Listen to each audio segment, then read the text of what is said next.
$15 million രണ്ട് കളികൾക്ക് വേണ്ടി പറയപ്പെട്ടിരുന്നത്. അത് രണ്ടിൽ നിന്ന് ഒന്നായി ചുരുങ്ങിയപ്പോഴും പണം കുറയ്ക്കപ്പെടുന്ന സാഹചര്യം ഉണ്ടാകുന്നില്ല. അപ്പോൾ അധികമായ പണം കൈമാറിയോ? ഇനി വിദേശ പണ ഇടപാട് നടത്താനുള്ള അനുവാദം കേന്ദ്ര സർക്കാരിൽ നിന്ന് ലഭിച്ചു എന്നുള്ളത് കൊണ്ട് ഈ കരാറ് പരിശുദ്ധമാകുന്നില്ല, ഈ ഇടപാടും ക്ലിയർ ആകുന്നില്ല. അതിൽ തന്നെ വളരെ കൃത്യമായി തന്നെ പറയുന്നുണ്ട് അന്തിമാനുമതികൾക്ക് വിധേയമാണ്. മെസ്സി വരുന്നതുമായി ബന്ധപ്പെട്ട് അർജന്റീന ഫുട്ബോൾ അസോസിയേഷൻ്റെ സമ്മതപത്രവുമായി ബന്ധപ്പെട്ട് ഫിഫയുമായി ബന്ധപ്പെട്ട് ഓൾ ഇന്ത്യ ഫുട്ബോൾ ഫെഡറേഷനുമായി ബന്ധപ്പെട്ട് ഇതാണല്ലോ അതിൻ്റെ ഒരു ഒഫീഷ്യൽ ട്രാക്ക് എന്ന് പറയുന്നത്. ഇവിടെ കേരളത്തിൽ കേരള ഫുട്ബോൾ അസോസിയേഷൻ ഉണ്ട്, ഓൾ ഇന്ത്യ ഫുട്ബോൾ ഫെഡറേഷൻ ഉണ്ട്, ഫിഫയുണ്ട്, അർജന്റീന ഫുട്ബോൾ അസോസിയേഷൻ ഉണ്ട്. ഈ രീതിയിലൊന്നുമല്ല കാര്യങ്ങൾ നടന്നുകൊണ്ടിരുന്നത്. അപ്പോൾ അതിലൊക്കെ ഒരു പ്രൊസീജിയറിലായിട്ടുള്ള കുറേ കാര്യങ്ങളൊക്കെ വലിയ രീതിയിൽ പോരായ്മകൾ ഉണ്ടായിട്ടുണ്ട്. സ്പോൺസർഷിപ്പിനെ സംബന്ധിച്ചിട്ട് വെറുമൊരു സ്പോൺസർഷിപ്പ് അല്ലല്ലോ, ഒരു വലിയ വാണിജ്യ കരാറാണ്. നേരത്തെ പറഞ്ഞ പോലെ ലാറ്റിൻ അമേരിക്ക ഒഴികെയുള്ള മറ്റെല്ലാവരുടെയും സംരക്ഷണാവകാശമുണ്ട്. പരസ്യം, ലൈസൻസിങ്, അതിൻ്റെ ഭാഗമായിട്ടുള്ള 70% വരുമാനം RBCക്കും 30% വരുമാനം AFAക്കുമാണെന്നുള്ളതാണ് അറിയപ്പെടുന്നത്. അപ്പോൾ സർക്കാർ സംവിധാനങ്ങളും സംസ്ഥാനത്തിൻ്റെ പേരും ഉപയോഗിച്ച് ഒരു സ്വകാര്യ കമ്പനി നടത്തിയ ഒരു വലിയ വാണിജ്യ ഇടപാടിൻ്റെ ഇടനിലക്കാരായി നിൽക്കേണ്ട ബാധ്യത ഗവൺമെൻറ്റിനുണ്ടായിരുന്നില്ല, ഗവൺമെൻറ് സംവിധാനങ്ങൾക്കുണ്ടായിരുന്നില്ല. അതിലെങ്ങനെയാണ് മറ്റു കാര്യങ്ങൾ ഉണ്ടായെന്നുള്ളത് സംബന്ധിച്ചുള്ള കാരണം അത് കായിക വകുപ്പിൻ്റെ കീഴിൽ മാത്രം നിൽക്കുന്ന കാര്യമല്ല എന്നുള്ളതുകൊണ്ടാണ് ധനവകുപ്പും നിയമവകുപ്പും ആ വിഷയത്തിൽ പരിശോധന നടത്തേണ്ടതുണ്ട് എന്നുള്ളതുകൊണ്ടാണ് അത് കൈമാറിയത്. ധനവകുപ്പ് നേരത്തെ തന്നെ കഴിഞ്ഞ ഗവൺമെൻറ് സമയത്ത് തന്നെ ഈ വിഷയവുമായി ബന്ധപ്പെട്ടൊരു അന്വേഷണം നടത്തുകയും അതിൻ്റെ ഭാഗമായി ചില കണ്ടെത്തലുകൾ നടത്തുകയൊക്കെ ഉണ്ടായിട്ടുണ്ട്. പക്ഷേ ആ അന്വേഷണം പിന്നീട് മുന്നോട്ട് പോയില്ല. അത് ഇടയ്ക്ക് വെച്ച് എവിടെ വെച്ച് നിന്നു എന്നുള്ളത് അടുത്ത പരിശോധനയിൽ വ്യക്തമാക്കപ്പെടും. അപ്പോൾ അത് ഈ ഗവൺമെൻറ് മാത്രം കണ്ടെത്തിയ കാര്യങ്ങളല്ല. അത് കഴിഞ്ഞ ഗവൺമെൻറ് സമയത്ത് തന്നെ ധനവകുപ്പിൻ്റെ ഭാഗത്തുനിന്ന് ഇതിലൊരു അന്വേഷണം ഉണ്ടായിരുന്നു. ഇനി ഇതുമായി ബന്ധപ്പെട്ട മറ്റ് വിശദമായ കാര്യങ്ങൾ ധനവകുപ്പിൻ്റെയും നിയമവകുപ്പിൻ്റെയൊക്കെ അന്വേഷണത്തിൻ്റെ അടിസ്ഥാനത്തിൽ റിപ്പോർട്ടിൻ്റെ ഭാഗമായിട്ടൊക്കെ പുറത്തു വരേണ്ട കാര്യങ്ങളാണ്. അതാണ് അതേപ്പറ്റി പ്രാഥമികമായിട്ട് ഇപ്പോൾ പറയുന്നത്. വ്യക്തമായിട്ടൊരു അന്വേഷണം വകുപ്പ് തലത്തിൽ നടന്നല്ലോ, അതുകൊണ്ടാണല്ലോ അത് കൈമാറിയത്. ഇനി ബാക്കി വ്യക്തമായിട്ടൊരു അന്വേഷണം, അത് ഏത് അന്വേഷണം വേണമെന്നുള്ളതിനെ സംബന്ധിച്ചിട്ട് ഗവൺമെൻറ് ആലോചിച്ച് തീരുമാനിക്കും.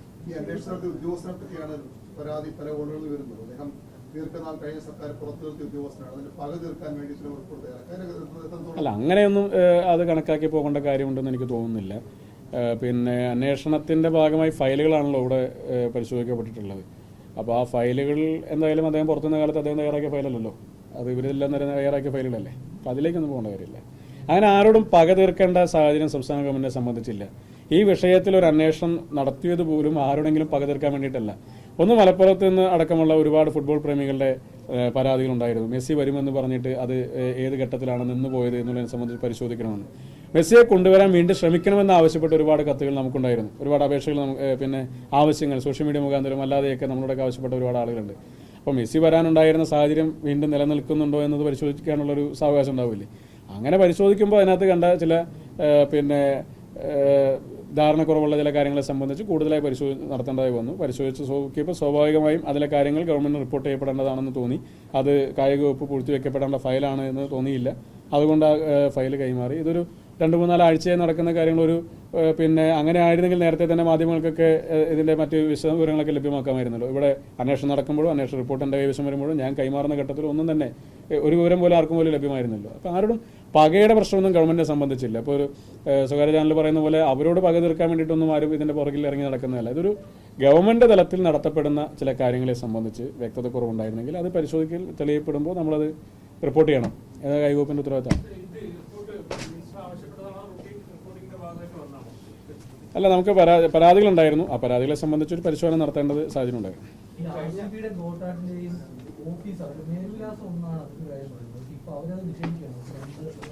ഫയലുകളിൽ കാണിക്കപ്പെട്ടിരുന്ന അങ്ങനെയാണ്. ഫയലുകളിൽ കാണിക്കപ്പെട്ടിരുന്ന വിവരങ്ങൾ ആ തരത്തിലാണ് ഉണ്ടായിരുന്നത്. അതൊരു ഒരൊറ്റ ഫിനാൻഷ്യൽ എക്കോസിസ്റ്റത്തിൽ പെടുന്നതായിട്ടാണ് ഫയലിൽ പരിശോധിക്കുമ്പോൾ മനസ്സിലാക്കപ്പെട്ടിരുന്നത്. അങ്ങനെയാണെങ്കിൽ അതിലെ പ്രധാനപ്പെട്ട ഒന്ന് നിൽക്കുന്നത്, ഒന്ന് ഗോട്ടാട് മാറി RBC വരുമ്പോൾ ഒരേ പോസ്റ്റൽ അഡ്രസ്സിലും അതുപോലെ തന്നെ ഓരോ ഇക്കോസിസ്റ്റത്തിലും പെടുന്ന ഒന്നാണെങ്കിൽ അതിനെ സംബന്ധിച്ച് കൂടുതൽ അന്വേഷണം നടത്തേണ്ടതായിരുന്നു. അന്ന് അത് പരിശോധിക്കപ്പെടണം, അതിൻ്റെ ഡ്യൂ ഡിലിജൻസ് പരിശോധിക്കപ്പെടേണ്ടതായിരുന്നു. അതുണ്ടായിരുന്നില്ല. മാത്രമല്ല, ഈ ഗോട്ടാട് എന്ന് പറഞ്ഞ കമ്പനി രൂപീകരിക്കപ്പെട്ടത് വെറും 20 ദിവസം മുമ്പാണ്. ഈ കത്ത് അയക്കപ്പെടുന്നതിന് 20 ദിവസം മുമ്പ് മാത്രം രൂപീകരിക്കപ്പെട്ട ഒരു കമ്പനിയാണ്. 1 ലക്ഷം രൂപയും മറ്റുമാണ് അവരുടെ പെയ്ഡ് അപ്പ് ക്യാപിറ്റൽ. അപ്പോൾ അങ്ങനെ ഒരു കമ്പനി പറയുകയാണ് ഞങ്ങൾ മെസ്സിയെ കൊണ്ടുവരാം എന്ന് പറഞ്ഞാൽ ഗവൺമെൻറ്റിന് സ്വാഭാവികമായിട്ട് അത് പരിശോധിച്ചിട്ട് വേണമല്ലോ അതിന് മറ്റ് കാര്യങ്ങളിലേക്ക് കടക്കാൻ. അവർ മുൻകാലങ്ങളിൽ ഇത്തരത്തിലുള്ള അന്താരാഷ്ട്ര നിലവാരമുള്ള പ്ലെയേഴ്സിനെ ഇന്ത്യയിലേക്ക് എത്തിച്ച ഒരു ഏജൻസിയാണോ? അന്താരാഷ്ട്ര നിലവാരമുള്ള ഏതെങ്കിലും മത്സരങ്ങൾ സംഘടിപ്പിക്കപ്പെട്ട മുൻപരിചയം അവർക്കുണ്ടോ? അവർക്ക് ഇതിനു മുമ്പ് ഏതെങ്കിലും വലിയ രീതിയിലുള്ള ബ്രാൻഡിംഗ് നടത്തിയുള്ള പരിചയങ്ങളുണ്ടോ? അവരുടെ പെയ്ഡപ്പ് ക്യാപിറ്റൽ പോലും 1 ലക്ഷം രൂപ മാത്രമാണെന്നിരിക്കെ കോടാനുകോടി ചെലവ് വരുന്ന ഒരു ഇവന്റ് നടപ്പാക്കി എടുക്കാനുള്ള മുഴുവൻ ചെലവും അവർ വഹിക്കാമെന്നാണ് അവർ കത്തിൽ തന്നെ പറഞ്ഞിട്ടുള്ളത്. അതിന്റെ സോഴ്സ് ഓഫ് ഇൻകം അവരെ സംബന്ധിച്ച് എന്താണ്? അവരെവിടെ നിന്ന് ഈ പണം കണ്ടെത്തും?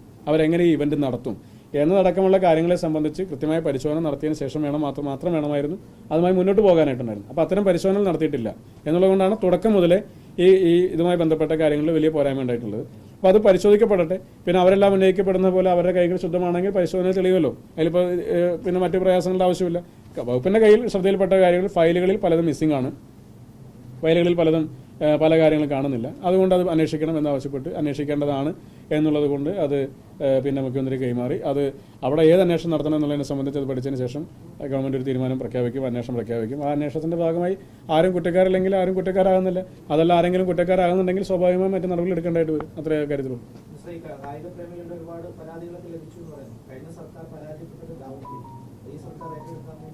അല്ല, കഴിഞ്ഞ സർക്കാരിന് ആരോ എവിടെയോ ഇരുന്നൊരാഴ്ച ഇമെയിലിൽ അവർ ഇടങ്ങിപ്പോയി നടത്തിയ ഒരു അനധികൃതമായ ഒരു ഇടപെടൽ അത് ഈ സർക്കാർ തുടരേണ്ട ആവശ്യം എന്താ ഉള്ളത്? മെസ്സിയെ കൊണ്ടുവരാൻ സാധിക്കുമോ എന്നുള്ളതിനെ സംബന്ധിച്ച് ഞാനിപ്പോൾ പറയില്ല. മെസ്സിയെ എന്നോട് എല്ലായ്പ്പോഴും തുടക്കം മുതലേ നിങ്ങളെല്ലാവരും ചോദിക്കാറുള്ള കാര്യമാണ്, മെസ്സി ഇവിടേക്ക് വരുമോ എന്നുള്ളതാണ് എല്ലാവരും ചോദിക്കാറുള്ള കാര്യം.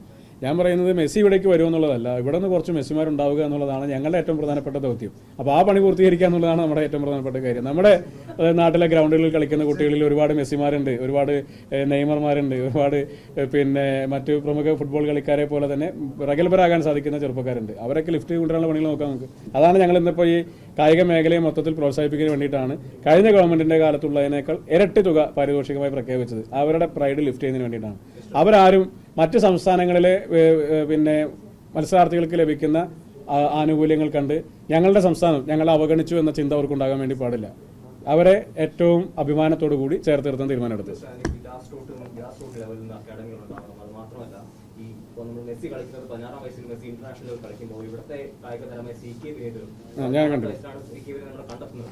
അത്തരത്തിലൊരു ഗ്രാസ് റൂട്ടുള്ള അക്കാഡമികൾ വേണം, ഇൻഫ്രാസ്ട്രക്ചർ ഡെവലപ്മെന്റ് വേണം. അതൊന്നും ഇല്ലാത്തൊരു സ്ഥലത്ത് നിന്ന് എങ്ങനെയാണ് മെസ്സിയെ പുറത്താക്കിയത്? അല്ല, അതാണല്ലോ നമ്മൾ പറഞ്ഞത്. നമ്മളുടെ ഒരു പിന്നെ സ്വപ്നമാണ് പറഞ്ഞത്. അല്ലാതെ 5 വർഷം കൊണ്ട് ഇവിടെ പെട്ടെന്നൊരു മെസ്സി ഉണ്ടാക്കുന്നുള്ളതല്ല. അത് മെസ്സി തന്നെ മറ്റൊന്ന് ആയിട്ട് മാറുക എന്നുള്ളത് പറയുന്നത് പ്രായോഗിക കാര്യമല്ല. അദ്ദേഹത്തിന് പകരം മറ്റൊരാളില്ലാന്ന് തന്നെയാണ് അവരുടെ അർജന്റീനിയൻ ടീമിന്റെ കോച്ച് തന്നെ പറഞ്ഞത്. നമുക്ക് മെസ്സിയെ പോലെ ലോകം ആഗ്രഹിക്കുന്ന ഫുട്ബോളർമാരാകാൻ സാധിക്കുന്ന പ്രതിഭകളുള്ള വിദ്യാർത്ഥികൾ നമ്മുടെ സംസ്ഥാനത്തിനകത്തുണ്ടാകും. നമ്മൾ ഇവരെ കൊണ്ടുവരാമെന്ന് ആഗ്രഹിക്കുക, ഞങ്ങളും ആഗ്രഹിച്ചിരുന്നതാണ്. മെസ്സി വരുന്നെങ്കിൽ നല്ലതാണല്ലോ എന്ന് ഞങ്ങളൊക്കെ ആഗ്രഹിച്ചിരുന്നതാണ്. അതെന്തുകൊണ്ടാണ്? അവർക്ക് അത് ഉണ്ടാകുന്നൊരു പ്രചോദനമാണ്. അപ്പോൾ അത് അന്നത്തെ സാഹചര്യത്തിൽ ഇത് ഈ നേരത്തെ പറഞ്ഞ പോലെയാണ് അതിൻ്റെ കാര്യങ്ങളൊക്കെ കിടക്കുന്നത്. ഇനി നമുക്ക് കായിക മേഖലയിൽ പുതിയ സംരംഭങ്ങൾ കൊണ്ടുവരണം. ഇപ്പോൾ ഓപ്പറേഷൻ കളറി എന്ന പേരിൽ കായിക വകുപ്പ് PPP പ്രൊജക്റ്റുകൾ പ്രഖ്യാപിച്ചു. അത് പ്രഖ്യാപിച്ചത് എന്തിനു വേണ്ടിയിട്ടാണ്? ഇവിടുത്തെ ഇൻഫ്രാസ്ട്രക്ചർ ഡെവലപ്മെന്റ്സ് കൂടുതൽ കൊണ്ടുവരുന്നതിന് വേണ്ടിയിട്ടാണ്. നമ്മുടെ ഹോസ്റ്റലുകളിലെ സൗകര്യം വർദ്ധിപ്പിക്കാൻ വേണ്ടിയിട്ടാണ്. അവരുടെ ന്യൂട്രീഷൻ സൗകര്യം വർദ്ധിപ്പിക്കാൻ വേണ്ടിയിട്ടാണ്. അതുപോലെ തന്നെ ഇൻഫ്രാസ്ട്രക്ചർ കൂടുതൽ മെച്ചപ്പെടുത്തുന്നതിന് വേണ്ടിയിട്ടാണ്. ഗ്രൗണ്ടുകൾ, സ്റ്റേഡിയങ്ങൾ, പരിശീലകർ, കാര്യങ്ങളൊക്കെ മെച്ചപ്പെടുത്തുന്നതിന് വേണ്ടിയിട്ടാണ്. ഞാൻ കഴിഞ്ഞ ദിവസം കേന്ദ്രമന്ത്രിയുമായി കൂടിക്കാഴ്ച നടത്തി അദ്ദേഹത്തിന് ഒരു പ്രപ്പോസൽ സമർപ്പിച്ചു.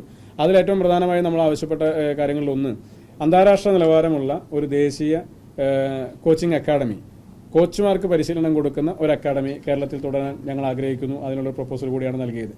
അത് വളരെ പോസിറ്റീവായി തന്നെയാണ് കേന്ദ്ര ഗവൺമെൻറ് അതിനോട് പ്രതികരിച്ചത്.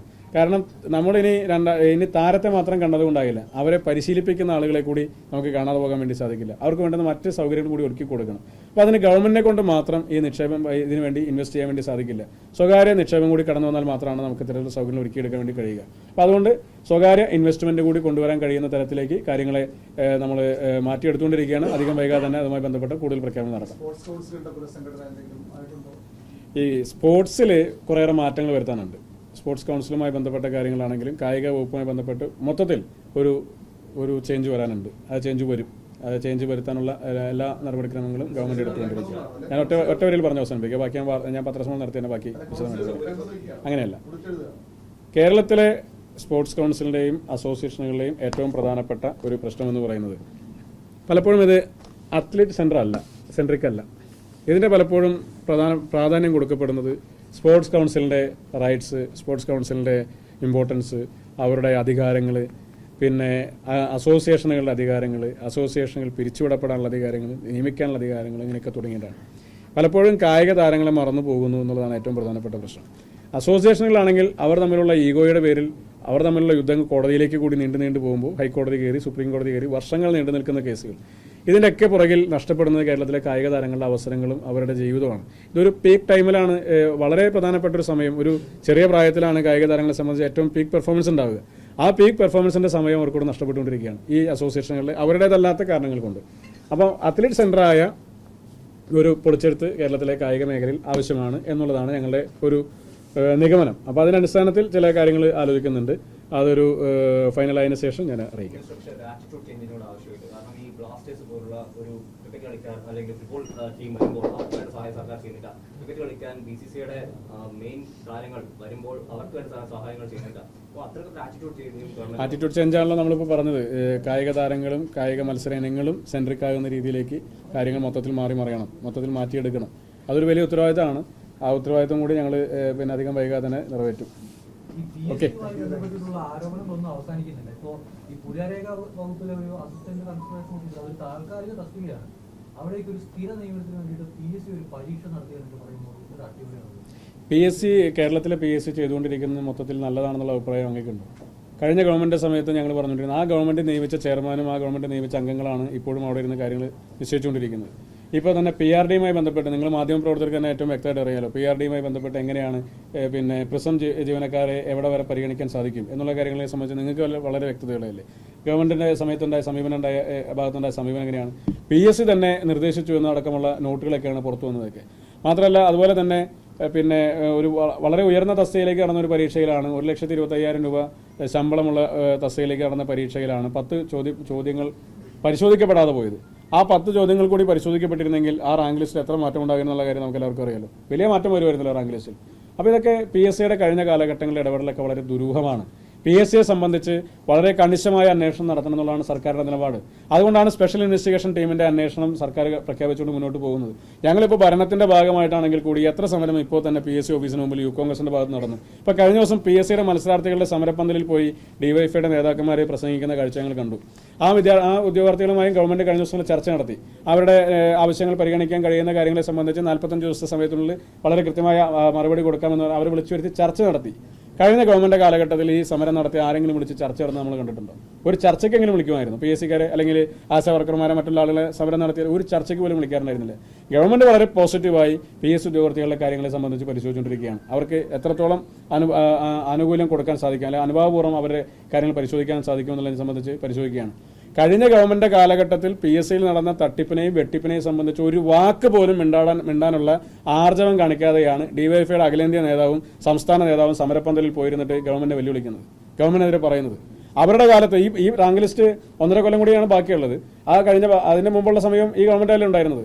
ഇവിടെ കാലാവധി കഴിയാറായി എത്ര റാങ്ക് ലിസ്റ്റിൻ്റെ കുട്ടികൾ ഈ സംസ്ഥാനത്തിനകത്ത് ഒരു നിയമനം പോലും കിട്ടാതെ പ്രയാസപ്പെട്ട് നിൽക്കുന്ന സാഹചര്യം ഉണ്ടായി. DYFIയുടെ ഭാഗത്ത് നിന്ന് എന്തെങ്കിലും സ്റ്റേറ്റ്മെൻറ്റ് ഉണ്ടായിരുന്നു? ഒരു സ്റ്റേറ്റ്മെൻറ്റ് പോലും ഉണ്ടായിരുന്നില്ല. കഴിഞ്ഞ 10 വർഷക്കാലം ഭരണത്തിൻ്റെ ഭാഗമായിരുന്നു. ഇപ്പോൾ ഭരണം പോയി കഴിഞ്ഞപ്പോൾ ഒരൊറ്റ ദിവസം കൊണ്ട് നേരെ സമരക്കാരുടെ വേഷമണിഞ്ഞ് നേരെ തെരുവിലേക്ക് ഇറങ്ങി വന്നാൽ അവരെ ആരും വിശ്വസിക്കാൻ പോകുന്നില്ല, അവരുടെ പ്രസ്താവനകൾ ആരും കണക്കാക്കാൻ വേണ്ടി പോകുന്നില്ല. PSCയുടെ സുതാര്യത കളഞ്ഞെടുത്തത് ഇടതുപക്ഷ ഗവൺമെൻറ് ഭരണകാലഘട്ടത്തിലാണ്. നസീമും ശിവരഞ്ജിത്തിലും തുടങ്ങിയ പ്രശ്നങ്ങളാണ്. അന്ന് മുതൽ തുടങ്ങി, അത് അവിടെ അവസാനിച്ചു എന്നാണ് ജനം കരുതിയതെങ്കിൽ അന്ന് മുതൽ തുടങ്ങിയതാണ്. ആ പരീക്ഷയുടെ തട്ടിപ്പുകൾ KS വരെയുള്ള പരീക്ഷകൾക്കിടയിലേക്ക് വരെ ഇവർ വ്യാപിപ്പിച്ചിട്ടുണ്ട്. കോടാനുകോടിയുടെ തട്ടിപ്പുകളാണ് ഇതിൻ്റെ ഭാഗമായി പലപ്പോഴും നടത്തിയിട്ടുള്ളത്. ഡൽഹിയിൽ നടന്ന നീറ്റ് പരീക്ഷയുടെ ചോദ്യപേപ്പർ ചോർച്ച പോലെ തന്നെ കേരളത്തിലെ PSCയുടെ ചോദ്യപേപ്പറുകളിലും ചോർച്ച ഉണ്ടായി എന്നുള്ളതാണ് നമ്മളൊക്കെ മനസ്സിലാക്കുന്നത്. അതിനെതിരെ ശക്തമായ സമരപരിപാടികൾ യൂത്ത് കോൺഗ്രസും ആവിഷ്കരിച്ചുകൊണ്ടിരിക്കുകയാണ് എന്നുള്ളതാണ് സൂചിപ്പിക്കുന്നത്. ബാക്കി നമുക്ക് പിന്നെ കാണാം.